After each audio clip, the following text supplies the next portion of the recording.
अंतिम उत्सव है उनकी देह का। ये हमारे लिए शोक का नहीं, ये हमें उनकी स्मृतियों में जीने का समय है। उनकी स्मृतियां जो गुदगुदाहट हमारे लिए छोड़ रही हैं, उसको एहसास करने का समय है। कहा भी गया है, जाना होगा एक दिन दूर अजाने गाँव, पता नहीं तब क्या मिले धूप तपस्या छाँव। धूप तपस्या छाँव सभी कर्मों के लेखे, होगा गुणा हिसाब बगर मुखड़े को देखे। कहें अमर कविराज असंभव वापिस आना, नेकी कर इस द्वार सहज हो उस दर जाना। नेकी कर इस द्वार सहज हो उस दर जाना। उस दर जाने के लिए कौन से अच्छे कार्य होते हैं, इसका जीवंत उदाहरण भाई महेंद्र श्रीवास्तव जी ने अपने जीवन काल में प्रस्तुत किया। उनका मृदुभाषी व्यक्तित्व, सहज सरल व्यक्तित्व हम सबके लिए हमेशा याद आएगा। वो हमारे बीच में उपस्थित होंगे। मैं उनकी आत्मा की शांति के लिए भगवान से प्रार्थना करता हूँ। ओम शांति शांति शांति। आंसुओं से भर गए तुमने नैन, आंसुओं से भर गए तुमने नैन, श्रद्धांजलि अर्पित करें हम सभी जन, श्रद्धांजलि अर्पित करें हम सभी जन।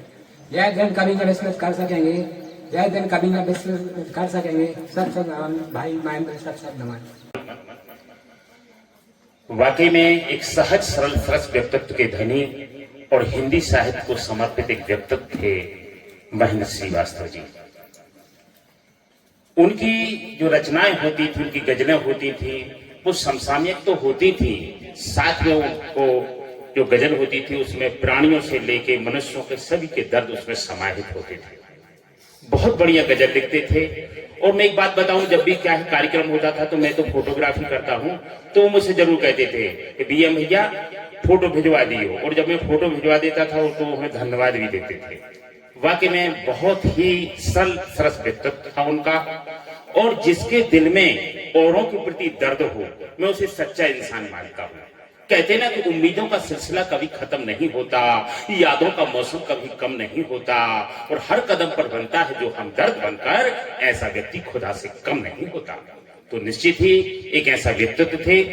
जब 11 अगस्त को हमारे मध्य प्रदेश लेखक संघ के जिलाध्यक्ष सम्मानीय अमर सिंह राजपूत ने एक पोस्ट डाली कि महेंद्र श्रीवास्तव जी की तबीयत बहुत खराब चल रही है, तो हम सभी ने परमपिता परमात्मा से प्रार्थना की कि वो जल्दी उन्हें स्वस्थ करें। लेकिन जब 12 अगस्त को अनुनय श्रीवास्तव ने पोस्ट डाली तो वाकई में हम सब लोग स्तब्ध रह गए, क्योंकि इतने जल्दी हम सबको छोड़ के चला जाना निश्चित ही बहुत दुखद है। लेकिन कहते ना कि सुनहु भरत भावी प्रबल, विलख कहूं मुनिनाथ, हानि लाभ जीवन मरण, ये सब विधि हाथ, ये ऊपर वाले के हाथ में है, ये विधि का विधान है। आज वो भले हमारे बीच नहीं है, लेकिन निश्चित उनकी स्मृतियां हमारे साथ हैं, उनका साहित्य हमारे साथ है। और आदमी भले इस दुनिया से चला जाए, लेकिन उसकी आत्मा हमेशा अजर और अमर होती है। कहते न नैनम छिदंती शस्त्राणि, नैनम दहती पावकाय, ना चैनम के लिए दयंतापु, ना शोषिति मारुताय। ऐसी विलक्षण प्रतिभा और मानव सेवा के लिए समर्पित व्यक्तित्व को मैं नमन करता हूं एवं परमपिता परमात्मा सर्वशक्तिमान ईश्वर से प्रार्थना करता हूं कि ईश्वर उन्हें अपने श्री चरणों में स्थान प्रदान करे एवं शोकाकुल परिजनों को यह असहनीय दुख सहन करने की शक्ति प्रदत्त करे। मैं उनके चरणों में विनम्र श्रद्धांजलि अर्पित करता हूं। ओम शांति, ओम शांति।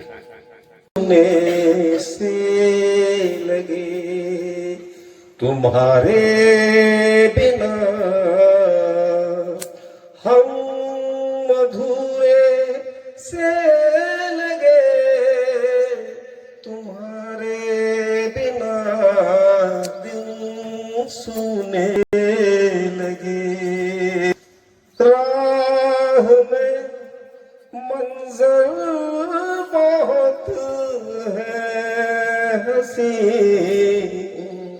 राह में मंजर बहुत है हंसी, उजड़ा अपना घर लगे तुम्हारे बिना।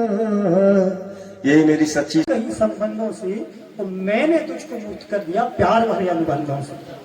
ये उनकी गजल है जो मुझे हमेशा याद रहेगी। मैं शायद अपनी कविता भूल जाऊं, लेकिन उसको कभी नहीं भूल सकता। और यकीन मानिए जब मुझे पता चला कि महेंद्र जी मेरे साथ नहीं है तो मेरे आंखों से आंसू आ गए, क्योंकि मुझे बहुत चाहिए।